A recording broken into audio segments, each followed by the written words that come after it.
Thank you all for joining us.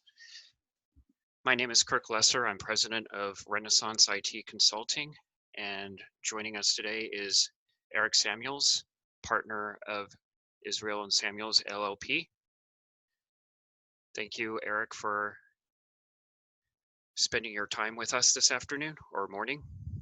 Thank you all, and thank you, Kirk, for hosting this webinar. Appreciate the opportunity to get the word out to our listeners.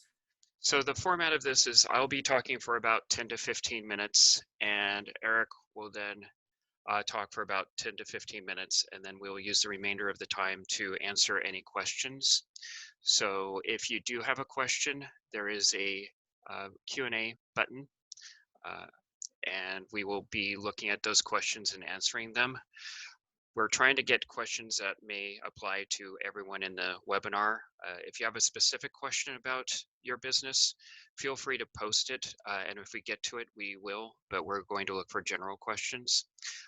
My business development manager, Brandon, is here as well, and he will be going through questions while both Eric and I are presenting.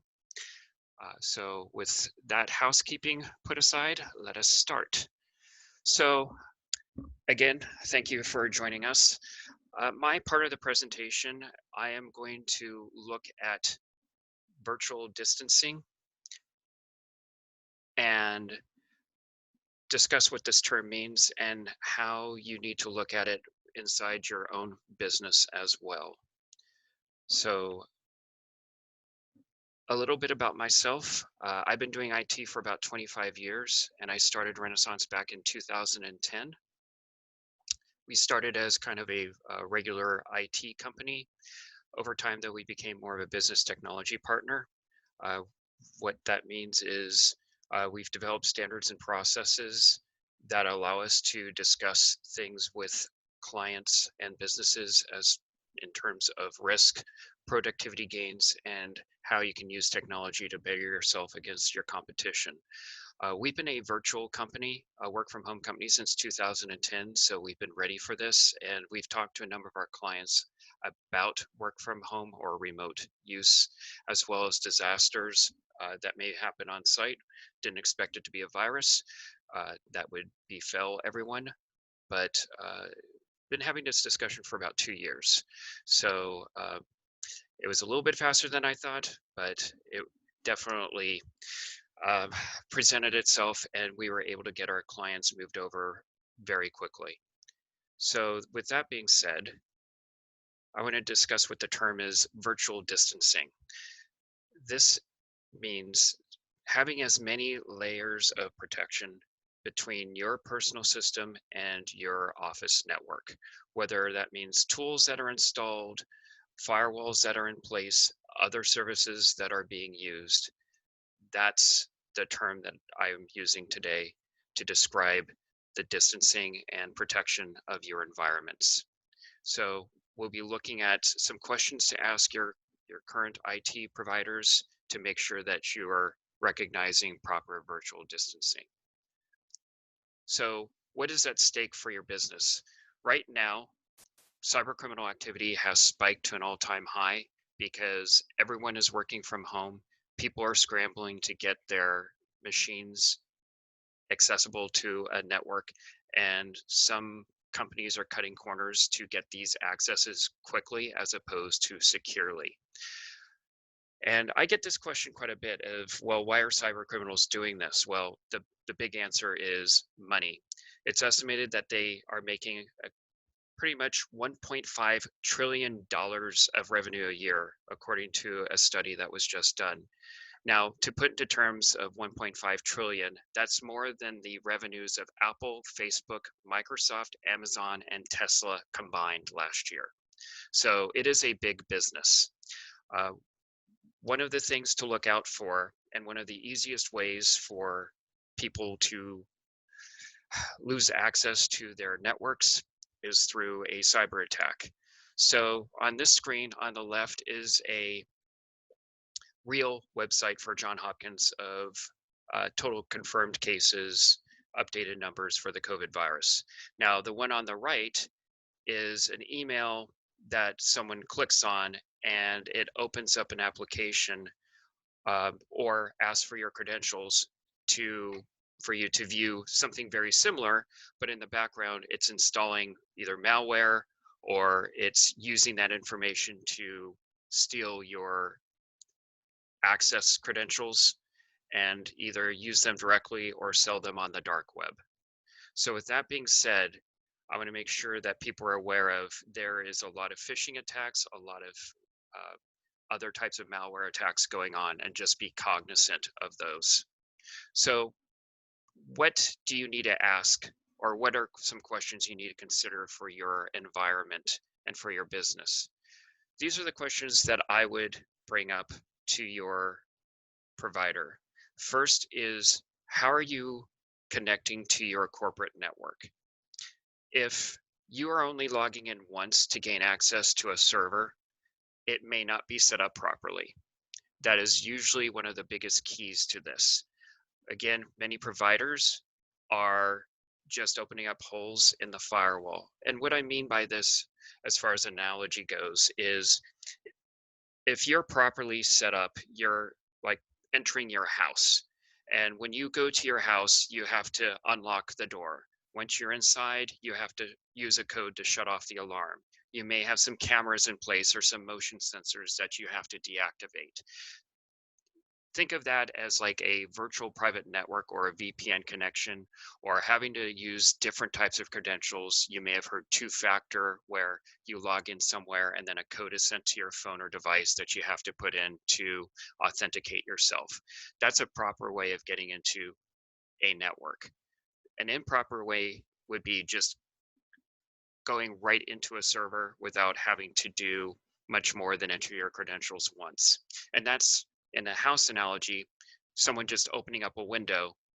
Yes, you have access to your house very easily or uh, quickly as well, but so do criminals that are outside. They'll see an open window and they will just come into your house. So please make sure that if it looks like you're only logging in once to gain access to a server, if you're using a server, or if it doesn't look like you're using multi-factor authentication, ask your IT provider, your person, your if it's a salaried person or a company that you're utilizing. The second question is remote device security. In the scramble to get everybody set up for work from home, some people are using personal systems. Some people are using uh, corporate systems. And from it looks like everyone here, as far as the voting, that more are using work systems, which is good to see.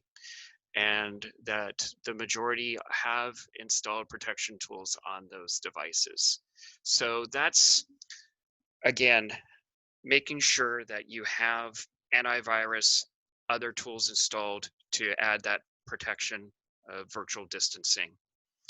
In addition, one question to consider that many people haven't is, with this complete change of environment, if you have an HR guide that you have for employees, make sure that it is updated correctly for computer use agreements, because many times those agreements aren't updated for things like personal devices, or what can you do on a personal device to log into a network. The other consideration is, if you have employees working from home and you unfortunately have to let them go, how are you going to get data off of those systems? Are you going to wipe their system?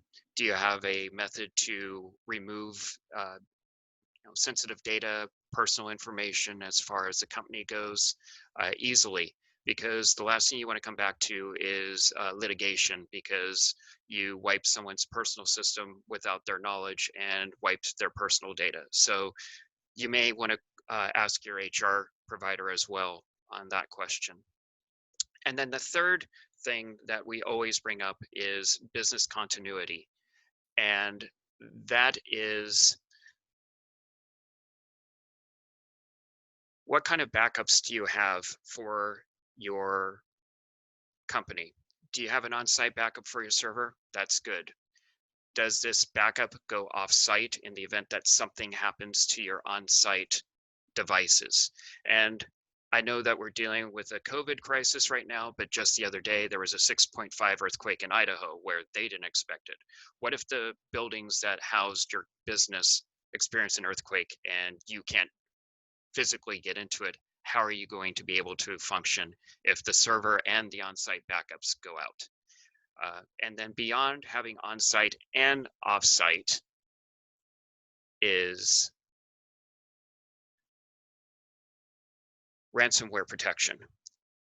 Many ransomware and malware products out there will now attack backups and will encrypt those backups.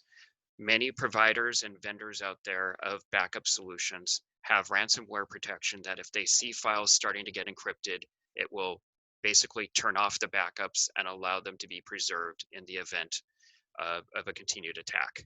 So make sure to ask your provider what backups you have, what kind of backups you have, and then the final question, what is the return time to operation? Essentially, if your business goes down, how quickly do you need to be back up and running? And that's a question that's different for every industry. It can be 5 minutes, it can be 15 minutes, it can be 3 days. And make sure that you have those expectations set with your provider. And as far as some of the solutions that are out there, there are some backup solutions that if something were to happen and you need to be up immediately, you can actually turn a backup of a server up in the cloud for a temporary period of time so that you and your employees aren't losing productivity, aren't losing business because you're waiting for backups to be restored. So with that being said, I apologize on that. Oops. So overall, I just want to be a resource for each and every one of you.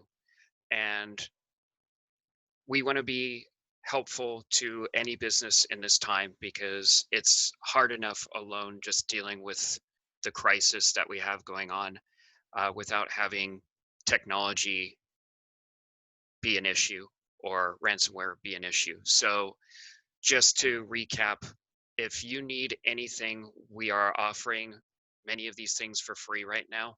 So if you need us to verify that you've got good virtual distancing going on, let us know. We will be able to do blacklist scans, which essentially is if you've been reported as spam or been reported as malicious email, there are sites that will put you down as a blacklist, and then there will be spam filters that will block your email going out, so we can see if those are appearing for you. We can do security awareness trainings for things like phishing, both training and testing. We can check ports. On many networks, we can see if there are some malicious, not malicious, but open windows essentially to your network. We can talk to you about backup and recovery plans. If you are unsure about what you have, we can have those discussions with you. And finally, we can do dark web scans. As I mentioned earlier, if someone falls for a phishing campaign and their credentials are stolen by a cyber criminal, many times they'll sell those credentials on the dark web for anywhere from $1 to $5 per credential. And we can see if those are appearing up on some of those websites that other criminals will use to try to then launch attacks against your servers, your network, and your company. Feel free to ask me questions, and feel free that if you have any questions afterwards, feel free to email me.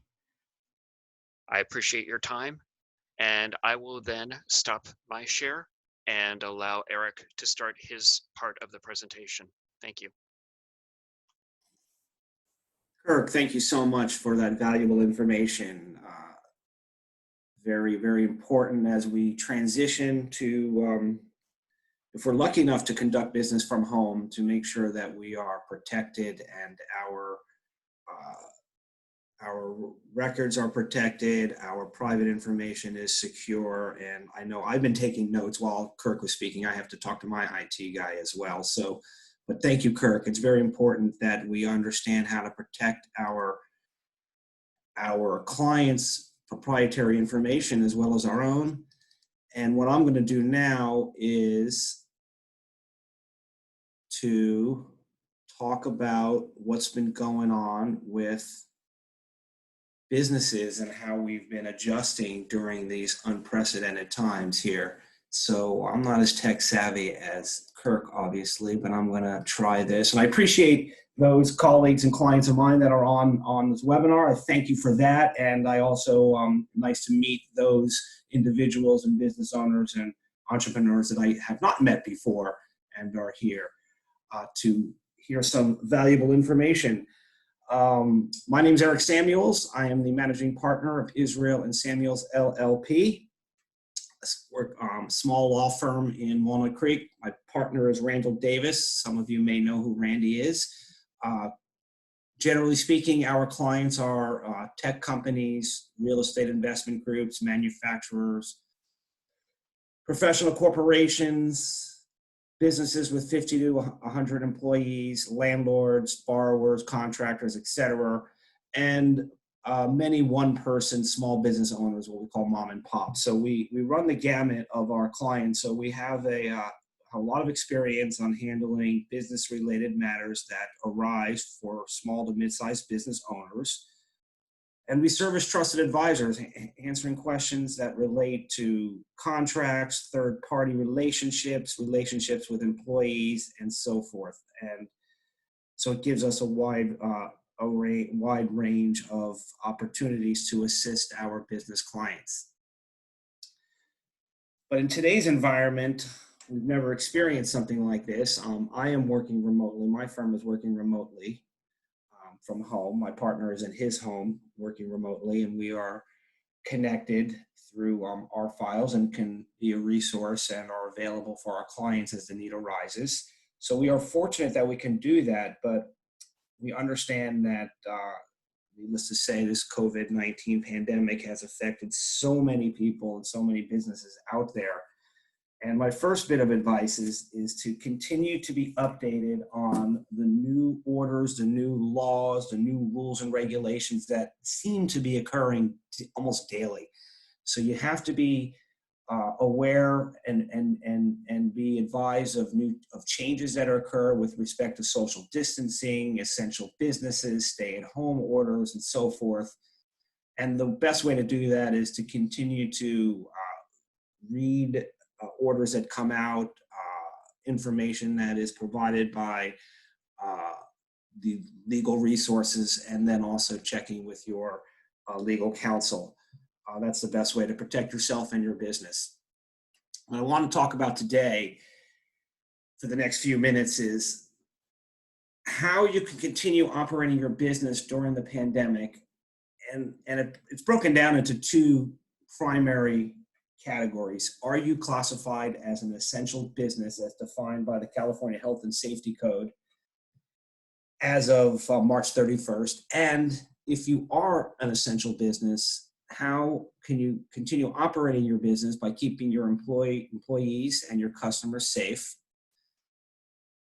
And understanding the Federal Family Emergency Coronavirus Relief Act, understanding the Department of Labor guidelines, and understanding the requirements of social distance protocol in operating your business. And then, of course, the other category is if you are, whether or not you are an essential or non-essential business owner. And if you're a non-essential business, you must work remotely and follow the stay-at-home orders. So what does that mean specifically? Well, the California Health and Safety Code order of March 31st, 2020 is now in effect until May 3rd of 2020, which again, these can be modified, extended, and changed. But for now, the Health and Safety Code has defined what essential businesses are and the rules and regulations of how essential businesses can operate. And if you're not an essential business, what you can do to remain in business. And I don't want to go through every single category, but just want to let you listeners out there know that essential businesses under the Health and Safety Code are directed to maximize the number of employees who can work from home. So even though you're an essential business, you must still try to maximize the amount of employees that must work from home. And essential businesses may only assign those employees who cannot perform their job duties from home to work outside the home. So you have to provide an opportunity to allow your employees to work from home. In addition, the Health and Safety Code has required that all essential businesses prepare, post, and implement a social distancing protocol at each of their facilities at which they are maintaining operations. So let me do that. I'm going to share this. There is a template that the Health and Safety Code has put out that is a sample, and hopefully everybody can see that. There's a sample of what you need to post in your place of employment if you are operating as an essential business and holding yourself out to the public. And we recommend that you post this exact form on your place of employment. And if we can go through it really quickly, you can see what it says.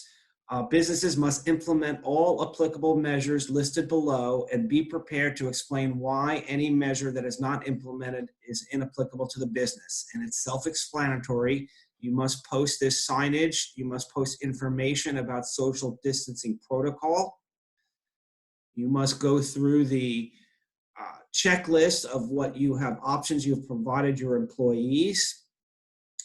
You must fill this form out and keep it posted in various places at the front of your storefront and within the employee break room, and to distribute it to your employees. And what I will do, I know it's difficult to take notes on this while you're listening in a short amount of time. Two things. Number one, we're making this video available. We're going to make this webinar available by video when we're finished. And in addition, I can email anybody who requests a copy of this social distancing protocol directly to you if you email me directly after the presentation, and I will send this out to you as well as other material that I'm going to provide. So let's go back to the PowerPoint here. See here, where am I? Sorry.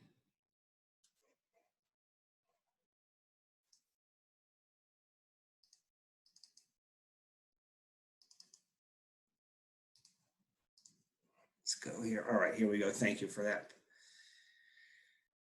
We wanted to go back and just read some of the categories also that are considered essential businesses under the Health and Safety Code. Healthcare operations and businesses, grocery stores, farmers markets, and so forth. Businesses that provide food and shelter and social services. Construction businesses. However, construction, according to the Health and Safety Code, are only allowed to continue for those projects that are necessary for the well-being. Let me just read exactly what it says here.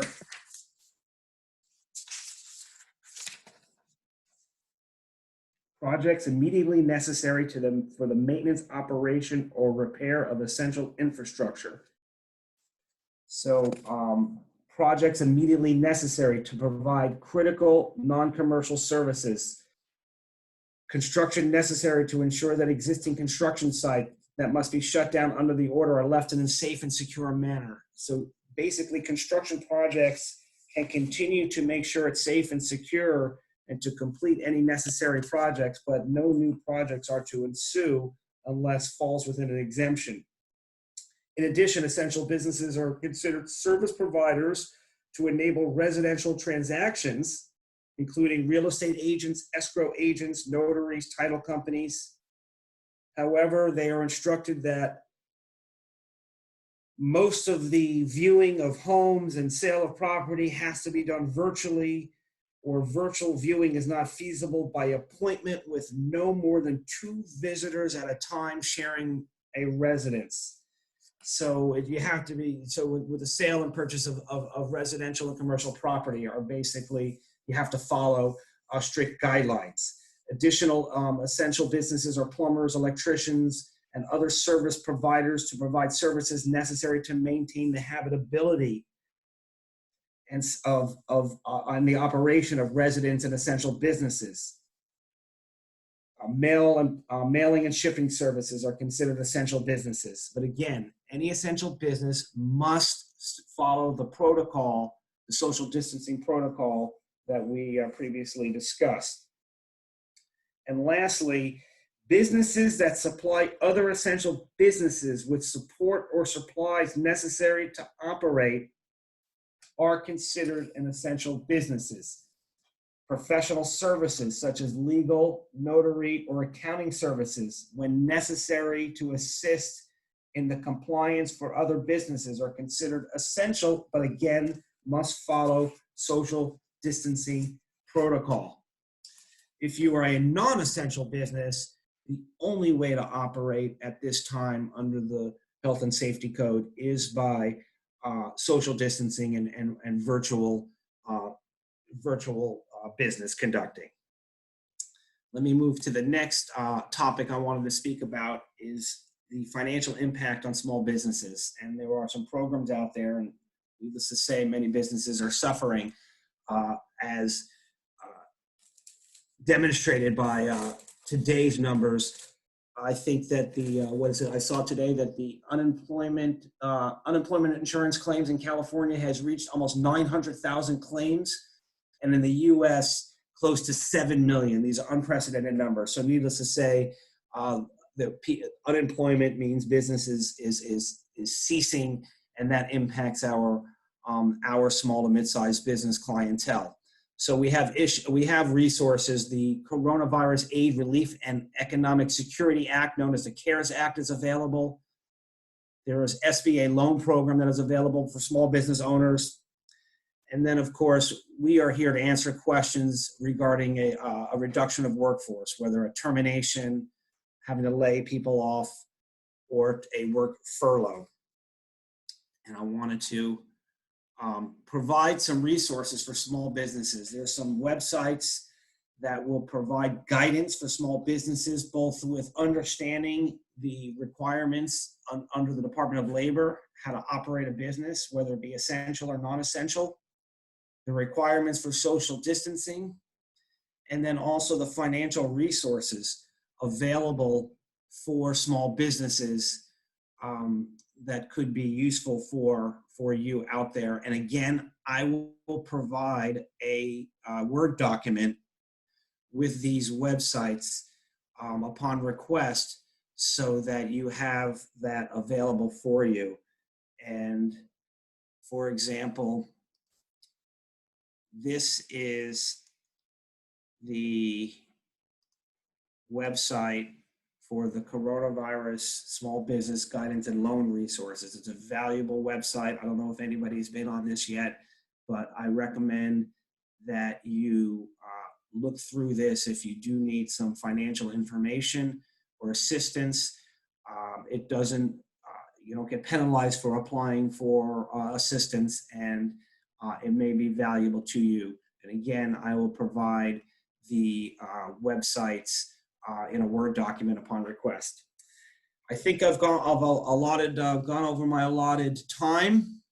I will now turn this back over to Kirk. Again, I thank you everybody for being out there. I'm available, our firm is available as a resource for questions related to operations from a legal perspective, how to handle work from home, as well as how to handle either a reduction in workforce or to provide assistance with how to handle employee matters. So thank you again for being there. I hope everybody is doing well and that we move on. Kirk, I'll turn it over to you.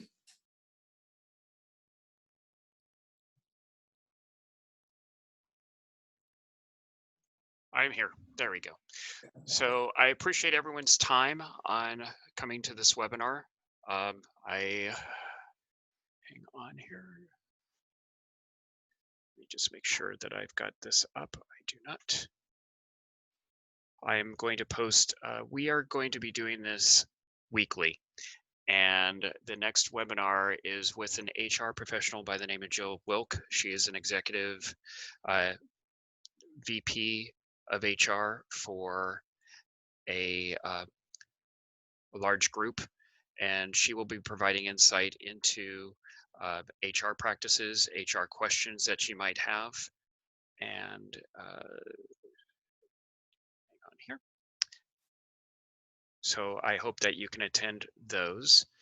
As Eric and I have both said, is that we will be available for questions now or after.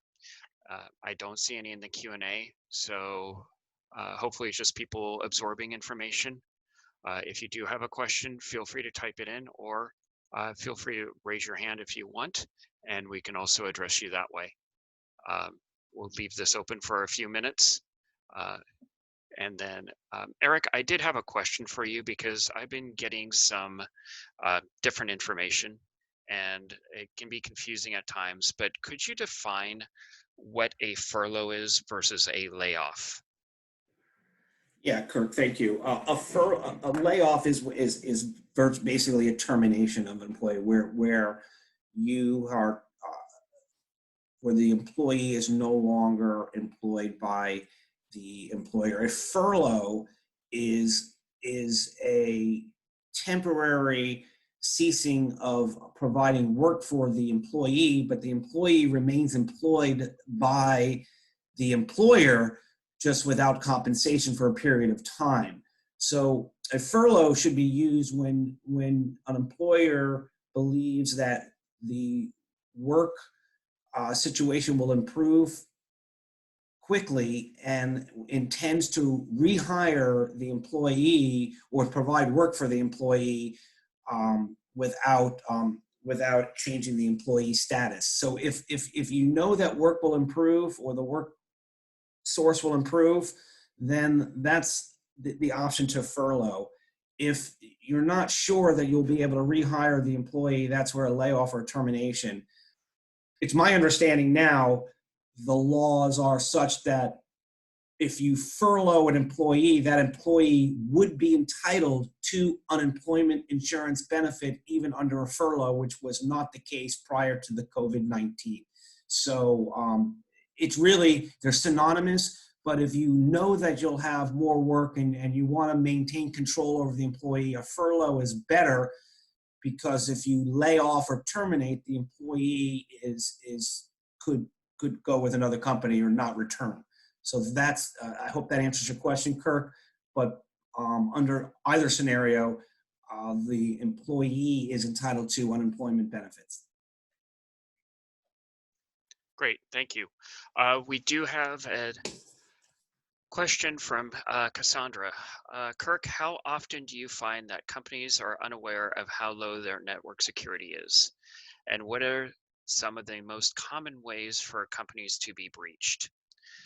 And Brandon, if you're on as well, he's the other panelist who is in the trenches as well. I'll answer this, but I will also ask Brandon for his thoughts. It depends, in all honesty.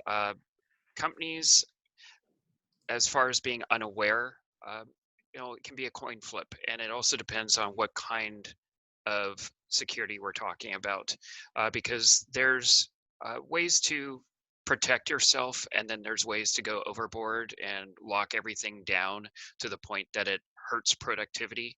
So it's always a balancing act on what network security is for each particular business. And you're also looking at compliances when you're dealing with PCI, HIPAA, other types of compliances, then you're having to look at network security there. And oftentimes they are woefully lower than what is needed for the compliance, but it is on a case-by-case basis. And some of the common ways for companies to be breached, the biggest one is social engineering, by getting an email that looks like it's from the Better Business Bureau, or check this COVID site out, or need you to check the shipment of this order, and it goes to a link, or something like Office 365 that looks official, that you need to change your password. And so you click on a link to go and change your password.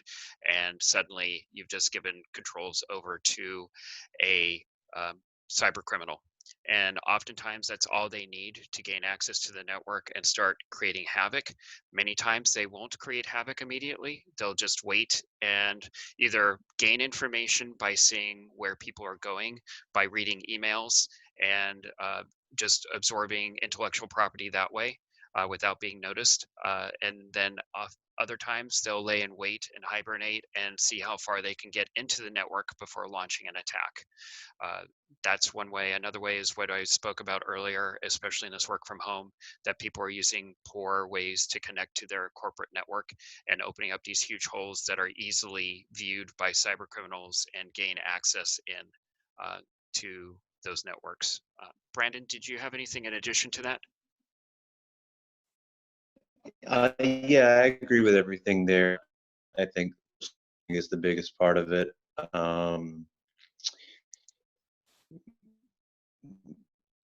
You know, we see they get more sophisticated.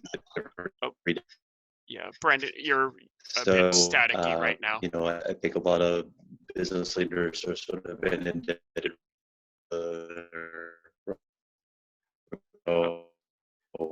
making sure those stay. Okay, you are coming in very staticky, so I apologize for that response. It sounds like there's a little bit of bandwidth issues over on Brandon's side. But again, if you have any questions or need to know more about your network security, or even if you have compliances and make sure that you're in compliance, talk to your provider, talk to your IT person. And again, we're here as a resource. We want as many businesses to come back as possible because it's going to strengthen everybody as a whole. And so I want to make sure that at the end of the day, you're all safe and protected.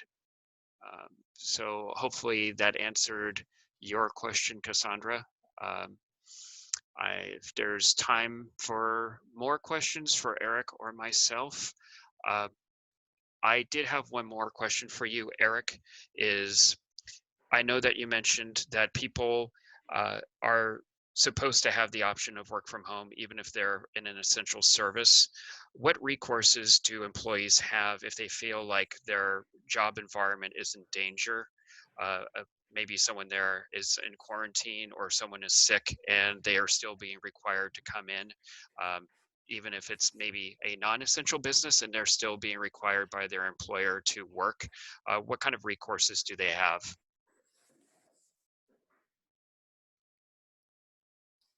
Thank you, Kirk.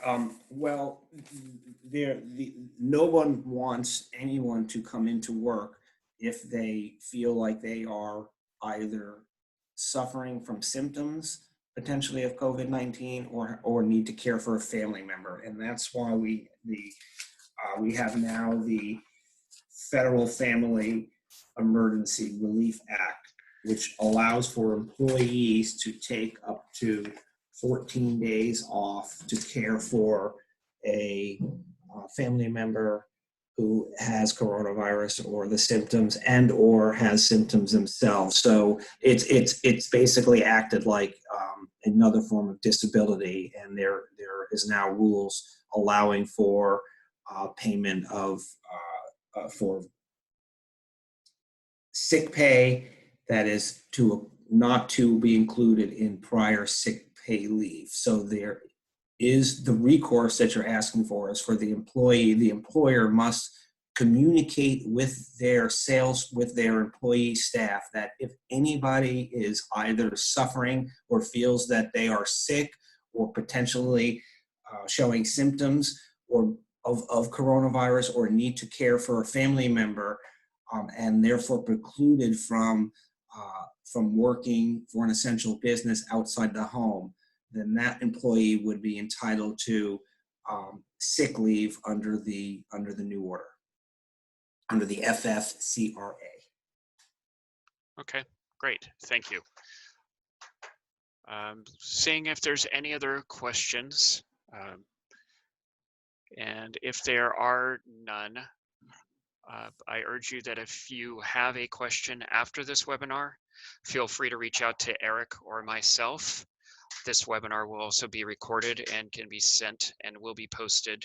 I will send emails out to all the attendees of the link. So if they want to come back to view this or share it with others, that's greatly appreciated.